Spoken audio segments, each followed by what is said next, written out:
बच्चों, welcome to biology bomb. Myself Keshav Bansal. And आज हम इस वीडियो में क्या स्टडी करेंगे बच्चा? आज हम इस वीडियो में फोटोसिंथेटिक पिगमेंट्स को स्टडी करेंगे। कौन से photosynthetic pigments? Chlorophylls and bacteriochlorophylls. ठीक है, तो देख लेते हैं स्पेसिफिकली क्या क्या स्टडी करना है। सबसे पहले हम बात करेंगे क्लोरोफिल्स की।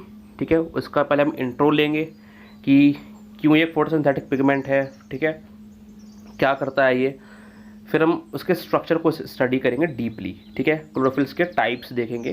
ठीक है, फिर स्ट्रक्चर में भी टाइप डिफरेंसेस देखेंगे कि क्लोरोफिल जैसे ए हो गया और क्लोरोफिल सी हो गया, बी हो गया, इनके बीच में क्या क्या डिफरेंसेस होते हैं।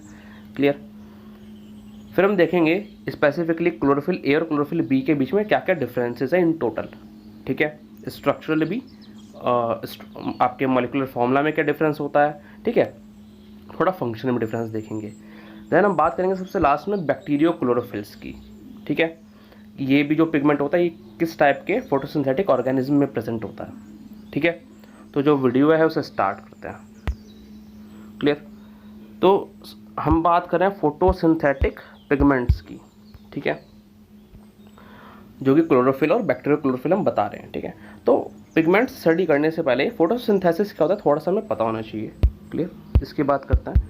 जो फोटोसिंथेसिस है ये क्या करता है, लाइट एनर्जी को, ठीक है, कुछ ऑर्गेनिज्म क्या करते हैं, लाइट एनर्जी को केमिकल एनर्जी में कन्वर्ट करते हैं।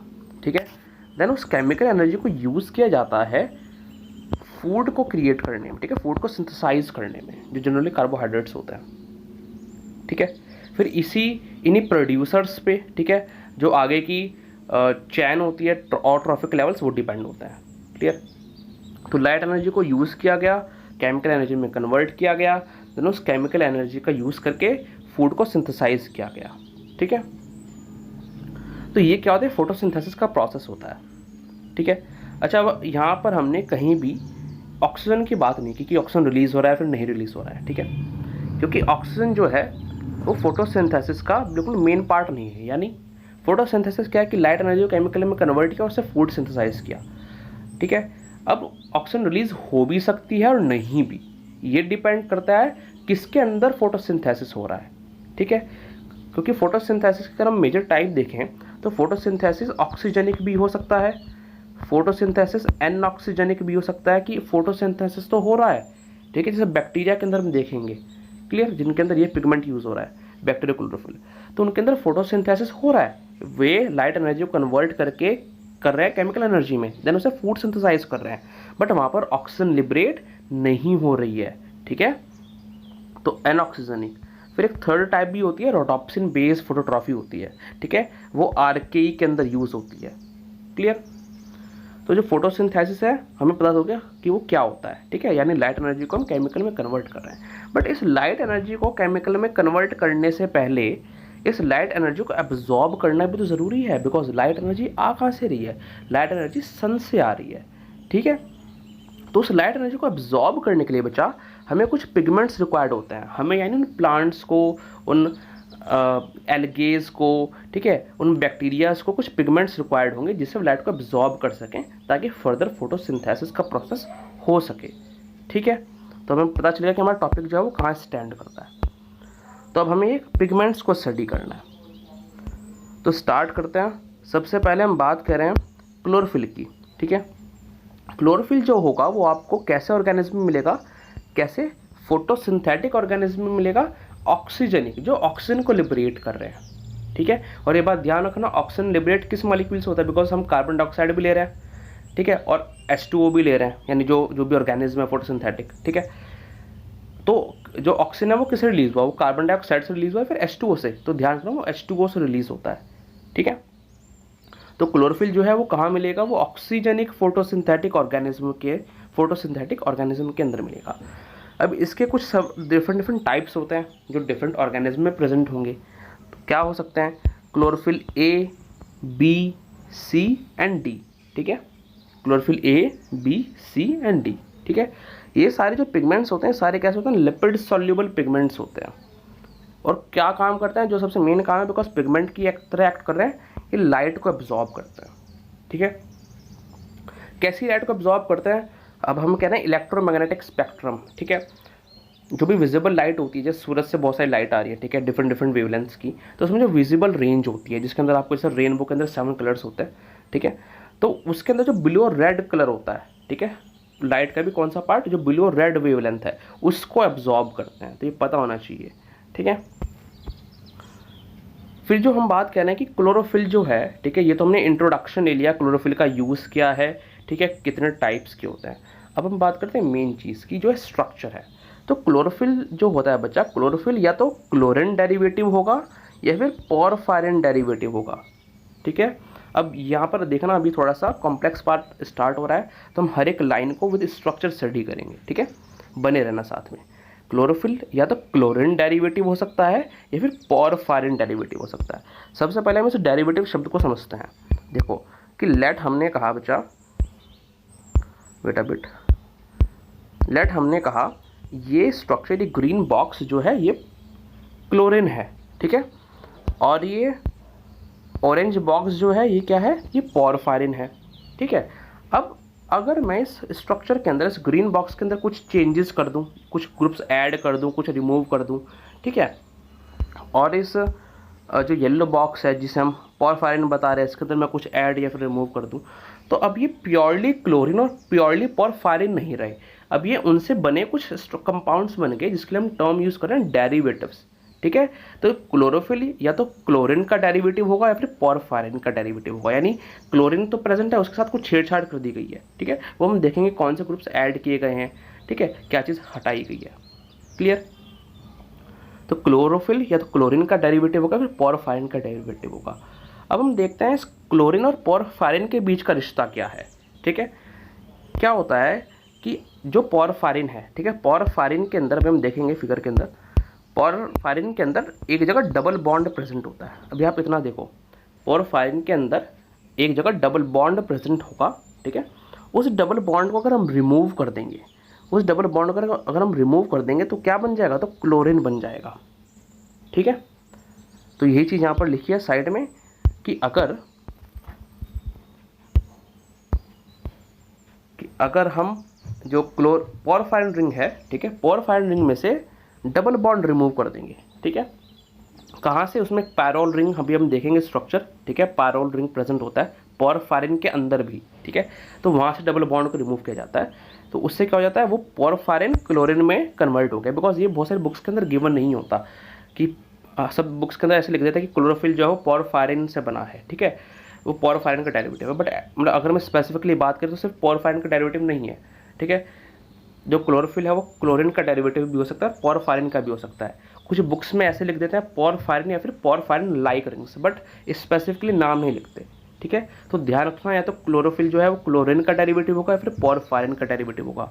और पोरफायरिन और क्लोरीन में क्या रिश्ता है, पोरफायरिन में से अगर हम डबल बॉन्ड रिमूव कर देंगे, वो हम देखेंगे कहाँ से करेंगे बाद में, ठीक है, अगर वहाँ से हम डबल बॉन्ड रिमूव कर देंगे तो क्लोरीन बन जाएगा, क्लियर।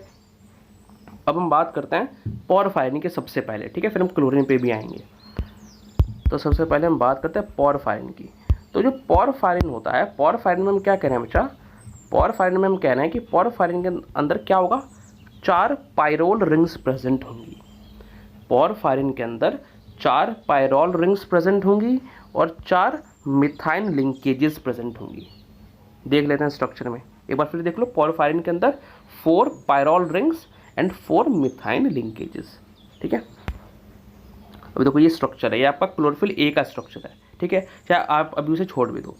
अभी आपको क्या फोकस करना है, हमने कहा जो पोरफायरिन की हम बात कर रहे हैं, ठीक है, पोरफायरिन की।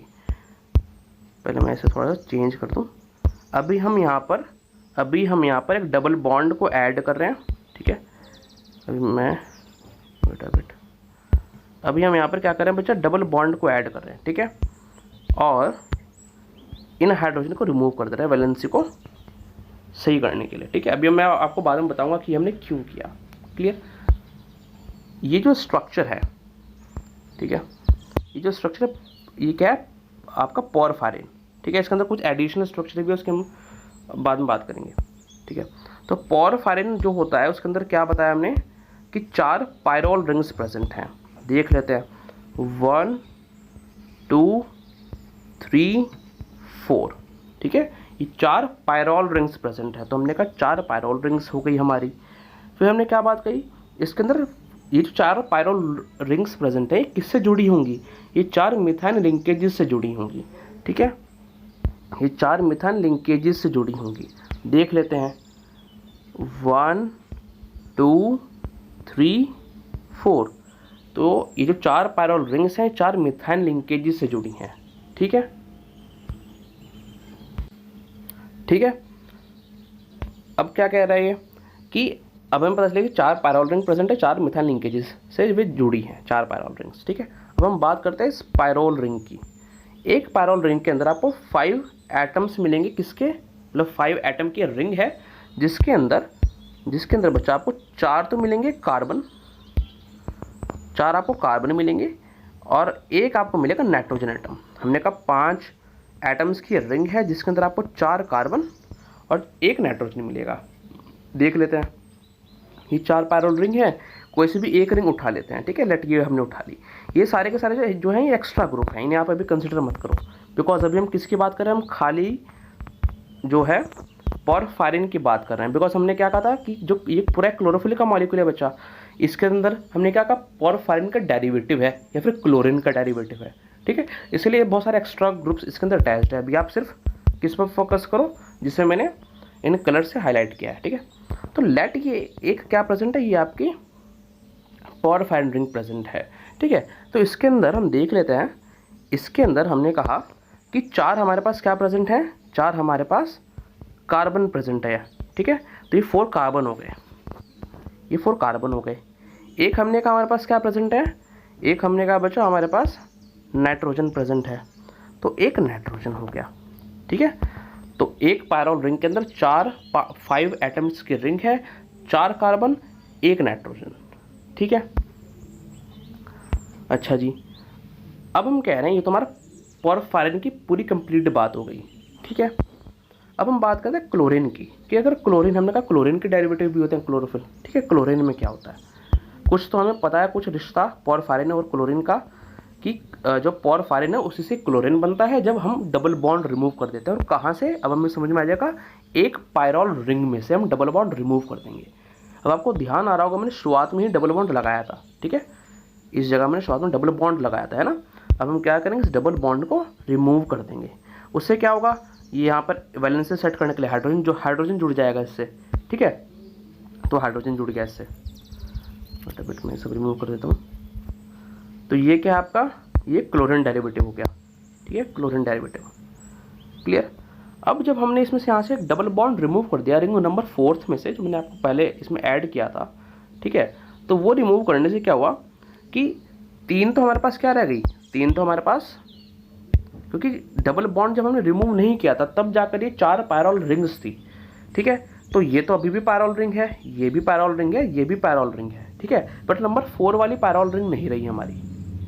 ठीक है, नंबर 4 वाली पायरोल रिंग नहीं रही। अब हम इसे क्या नाम देंगे, पायरोलिन रिंग, पायरोलिन। ठीक है, यहाँ पर लिखा है क्लोरीन जो है उसके अंदर 3 पायरोल रिंग मिलेंगी और एक पायरोलिन रिंग मिलेगी। ठीक है, जो वापस किससे जुड़ी हैं, 4 मिथाइन लिंकेजेस से। ठीक, ये आपको 4 मिथाइन लिंकेजेस 1 2 3 4 क्लियर। अच्छा जी, तो क्लोरीन की बात हो गई और पोरफायरिन की बात हो गई। ठीक है, अब हम क्या कह रहे हैं अब हम क्या कह रहे हैं बच्चा, कि जैसे हमने टाइप्स की बात की थी, है ना, टाइप्स की बात की थी हमने कि chlorophyll A B D C, ये आपके 4 मेन टाइप के क्लोरोफिल प्रेजेंट है। ठीक है, तो हमने जब क्लोरोफिल की बात करें या तो पोरफायरिन की डेरिवेटिव होंगी या क्लोरीन की डेरिवेटिव होंगी। तो देख लेते हैं कौन सी किसकी डेरिवेटिव है। अगर हम बात करेंगे क्लोरोफिल A B और D की, तो वे क्लोरीन की डेरिवेटिव हैं। ठीक है, और अगर हम बात करेंगे क्लोरोफिल C की, तो वो पोरफायरिन की डेरिवेटिव है। ठीक है, यानी जैसे ये जो क्लोरोफिल A का मॉलिक्यूल है, तो देखो हमने क्या किया था, हमने डबल बॉन्ड को ऐड किया था, है ना, डबल बॉन्ड को ऐड किया था। क्यों ऐड किया था, बिकॉज ये क्लोरोफिल A का मॉलिक्यूल है। क्लियर, और इसमें इस यहाँ पर कौन सी रिंग प्रेजेंट होगी बच्चा, यहाँ पर होगी क्लोरीन की रिंग, क्लोरीन का डेरिवेटिव है ना, ये क्लोरीन की रिंग प्रेजेंट होगी, इससे डबल बॉन्ड एब्सेंट था।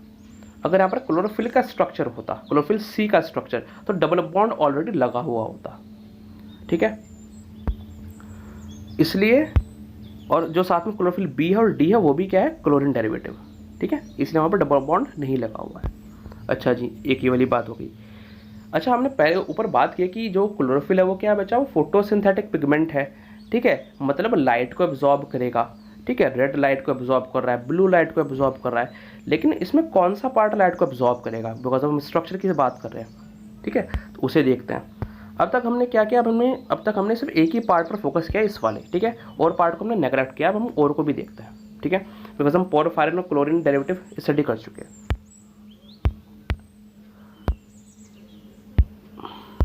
देखो, अब अगर हम थोड़ा देखें तो ये क्लोरोफिल का मॉलिक्यूल है, ठीक है, क्लोरोफिल के मॉलिक्यूल में दो कंपोनेंट आपको देखने को मिलेंगे, एक तो हेड कंपोनेंट और दूसरा कौन सा, दूसरा टेल कंपोनेंट, ठीक है, head component and tail component. तो अब अगर पूछा जाए कि कौन सा पार्ट क्लोरोफिल के अंदर लाइट का एब्जॉर्प्शन कर रहा है तो हम कहेंगे हेड कंपोनेंट।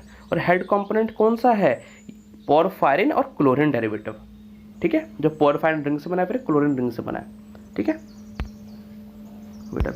तो यही बात यहाँ पर लिखी है कि पोरफायरिन और क्लोरीन जो पार्ट होते हैं वो एब्जॉर्प्शन करते हैं लाइट का, ठीक है, रेड या ब्लू जो लिखी थी। अच्छा जी, एक बात और कि कोई भी अगर केमिकल कंपाउंड है, कोई भी ऐसा केमिकल कंपाउंड जिसके अंदर आपको या तो चार पायरोल या फिर पायरोल लाइक रिंग्स, या तो चार पायरोल रिंग्स मिलेंगी जो किस में मिलती हैं, जो पोरफायरिन के अंदर मिलती हैं, या फिर पायरोल लाइक रिंग्स, ठीक है, बिकॉज जो क्लोरीन होता है उसके अंदर तीन तो पायरोल रिंग्स हैं, लेकिन एक कौन सी रिंग है बच्चा, एक पायरोलिन रिंग है, ठीक है, तो इसलिए दोनों सेट हो सकते हैं, पायरोल भी पायरोल लाइक भी। तो ऐसे कंपाउंड को, यानी पोरफायरिन और क्लोरीन की प्रेजेंस होने की वजह से हम क्लोरोफिलिक को क्या कहेंगे, ये एक टेट्रापायरोल कंपाउंड है, ठीक है, ये एक टेट्रापायरोल कंपाउंड है। और इस टेट्रापायरोल कंपाउंड में हमें क्या देखने को मिल रहा है कि सेंटर में मैग्नीशियम प्रेजेंट है, सेंटर में मैग्नीशियम प्रेजेंट है, जो किससे अटैच है, जो इन चार नाइट्रोजन से अटैच्ड है, ठीक है, जो इन चार, जो आप, और ये चार नाइट्रोजन किसके हैं, ये चार नाइट्रोजन इन पायरोल या फिर पायरोल लाइक रिंग्स के हैं, ठीक है, ये चार नाइट्रोजन प्रेजेंट है। अब ये क्या कर रहे हैं, इनसे बॉन्ड फॉर्म कर रहा है। अब हम उस बॉन्ड का नेचर समझते हैं बच्चा, ठीक है, दो जो बॉन्ड फॉर्म करेगा ये बेटा यहाँ पर दो बॉन्ड फॉर्म कर रहा है, दो नाइट्रोजन के साथ ही कोवलेंट बॉन्ड फॉर्म करेगा। कैसा बॉन्ड फॉर्म करेगा, कोवलेंट बॉन्ड। और दो नाइट्रोजन के साथ ही कैसा बॉन्ड फॉर्म करेगा, कोऑर्डिनेट बॉन्ड फॉर्म करेगा, ठीक है, देख लेते हैं। तो हमने कहा कि ये जो टेट्रापायरोल कंपाउंड है इसके सेंटर में मैग्नीशियम आयन प्रेजेंट होगा, ठीक है, जो क्या कर रहा है, जो दो नाइट्रोजन के साथ कोवलेंटली बाउंड करेगा और दो दूसरे नाइट्रोजन जो रिमेनिंग है उनके साथ कोऑर्डिनेटली बाउंड करेगा। अच्छा जी, ये वाली बात भी हो गई। फिर क्या बात है, हमें इस फिगर में देखने को मिल रहा है कि ये था ना रिंग नंबर 1, 2, 3 और 4, ठीक है, तो हमें देखने को मिल रहा है थर्ड रिंग से कुछ स्ट्रक्चर अटैच्ड है, ठीक है, हम जो एक्स्ट्रा स्ट्रक्चर अब तक हम छोड़ते आ रहे थे, अब हम उसकी बात करना शुरू करेंगे, ठीक है। तो ये जो एक्स्ट्रा स्ट्रक्चर इसकी बात करते हैं, ये क्या है, साइक्लोपेंटेनॉन रिंग प्रेजेंट है। कैसी रिंग प्रेजेंट है, ये साइक्लोपेंटेनॉन रिंग प्रेजेंट है, ठीक है। तो ये किससे अटैच है, रिंग नंबर 3 से अटैच्ड है, ठीक है। तो देख लेते हैं, हमने कहा ये साइक्लोपेंटेनॉन रिंग जो है रिंग नंबर 3 से अटैच्ड, इसे हम कहेंगे रिंग नंबर 5। ये किससे अटैच्ड है, ये रिंग नंबर 3 से अटैच्ड है, ठीक है। नेक्स्ट लाइन में क्या कह रहा है कि जो रिंग नंबर 4 दिख रहा है आपको, ठीक है, ये जो रिंग नंबर 4 दिख रहा है, इस रिंग से क्या अटैच्ड है, इस रिंग से पहले आपको वहाँ पर पढ़वा दो तो आपको समझ में आ जाता। ये जो रिंग नंबर 4 प्रेजेंट है, जो मैंने यहाँ पे मार्कआउट किया, आपको दिख रहा है कुछ चीज़ों से अटैच्ड है, ठीक है, बेटा ये आपको यहाँ पे दिख रहा है इस फिगर के अंदर कि ये कुछ चीज़ों से अटैच्ड है ना, ये ग्रीन कलर की रिंग, ये कुछ चीज़ों से अटैच्ड है, उसकी हम बात करते हैं। तो रिंग नंबर 4 ये किससे अटैच्ड है, ये प्रोपिनोइक एसिड से अटैच्ड है, जो क्या कर रहा है, जो एक अल्कोहल के साथ, फाइटोल अल्कोहल के साथ मिलकर एस्टर फॉर्म कर रहा है। रिंग नंबर 4 पे प्रोपिनोइक एसिड जुड़ा है जो फाइटोल अल्कोहल के साथ मिलकर एस्टर फॉर्म कर रहा है, ठीक है। अब इस बात को समझते हैं। अब देखो हमने क्या वर्ड यूज़ किया, रिंग 4 से इतना दिख रहा है हमें कुछ ना कुछ अटैच्ड है यहाँ पर, है ना, ये कुछ ना कुछ अटैच्ड है। अब देखते हैं इस अटैचमेंट का। देखो हमने कहा प्रोपिनोइक एसिड, ठीक है। तो प्रोपिनोइक एसिड के अंदर क्या होगा, 3 कार्बन अटैच्ड है, ठीक है। ये हमारा क्या हो गया, इसमें COH लिख देता हूँ, इसे हम रिमूव कर देते हैं, ये CH2, ठीक है, ये CH3, ये क्या होगा, प्रोपिनोइक एसिड हो गया, ठीक है। एक बात आपको समझनी होगी कि एस्टर क्या होता है, ठीक है। एस्टर क्या होता है, जब हम वो भी पढ़ रहे थे फैटी एसिड्स, सॉरी लिपिड्स हम पढ़ रहे थे, वहाँ पे हमने कहा था कि lipids are esters of fatty acid and alcohol, यानी एसिड्स का और अल्कोहल का मेल करने से, एसिड और अल्कोहल को मेल करने से क्या बनेगा, एस्टर बनेगा, ठीक है। तो एसिड तो हमारा क्या हो गया, एसिड तो हमारा हो गया प्रोपिनोइक एसिड इस केस के अंदर, और अल्कोहल क्या हो गया, अल्कोहल हो गया हमारा फाइटोल अल्कोहल, ठीक है। इसलिए वहाँ पर टर्म यूज़ किया कि प्रोपिनोइक एसिड का यूज़ करके, प्रोपिनोइक एसिड रिंग 4 से प्रोपिनोइक एसिड अटैच्ड है जो फाइटोल अल्कोहल के साथ मिलकर एस्टर फॉर्म कर रहा है, ठीक है। अब हम देखते हैं कैसे फॉर्म कर रहा है। तो यहाँ पर ये अल्कोहल है, ठीक है, लेट ये जो यहाँ पर अल्कोहल प्रेजेंट है, ठीक है, यहाँ पर ये था OH, यहाँ पर OH प्रेजेंट है, देखो बिकॉज अल्कोहल में OH ग्रुप प्रेजेंट होता है, ठीक है। यहाँ पर इससे OH प्रेजेंट है इस वाले बॉन्ड से, ठीक है। तो अब क्या होगा कि, और इससे क्या है, यहाँ पर ये COH ये प्रेजेंट होता है, ठीक है। ये आपका सेम स्ट्रक्चर बन गया, ये वाला, ठीक है, ये वाला कार्बन, ठीक है, दूसरे वाला कार्बन ये वाला हो गया, और ये COH ग्रुप हो गया, ठीक है, ये वाला, ठीक है। ये तो होगा प्रोपिनोइक एसिड, क्लियर। और दूसरा क्या होगा, ये आपकी होगी अल्कोहल, ये सारी होगी आपकी अल्कोहल, ठीक है, ये वाली, सॉरी ये वाली, ये अल्कोहल हो गई। तो अब क्या हुआ, जो H2O था, जो पानी था, वो रिमूव हो गया, वाटर रिमूव हो गया, तो इनके बीच में बॉन्ड बन गया, ठीक है। इसका OH हट गया, उसका H हट गया, तो ये बीच में बॉन्ड बन गया, और क्या फॉर्म हो गया, एस्टर फॉर्म हो गया, ये एस्टर फॉर्म हो गया, ठीक है। तो इसलिए कहा गया इस रिंग 4 से, रिमूव नहीं हो रहा, 1 मिनट, ठीक है, ये ये एस्टर बन गया, ठीक है, ये कंप्लीट एस्टर अटैच्ड है। अच्छा, अब ये वाली लाइन हमें समझ में आ गई। अब क्या कह रहा है कि जो फाइटोल अल्कोहल है, ठीक है, यहाँ पर लिखा है क्या है, टेट्रा आइसोप्रीनॉइड अल्कोहल है, यानी इसके अंदर 4 आइसोप्रीनॉइड की यूनिट्स अटैच्ड हैं, ठीक है, 4 आइसोप्रीनॉइड की यूनिट्स अटैच्ड हैं। एक तो ये वाली बात, दूसरी क्या बात हमें देखने को मिल रही है इसके अंदर, कि इस फिगर के अंदर जो ये अल्कोहल है, इसमें ये ब्रांच्ड अल्कोहल है, ठीक है, यहाँ पे देखो ब्रांचिंग प्रेजेंट है, ठीक है, ब्रांच्ड अल्कोहल है, ठीक है।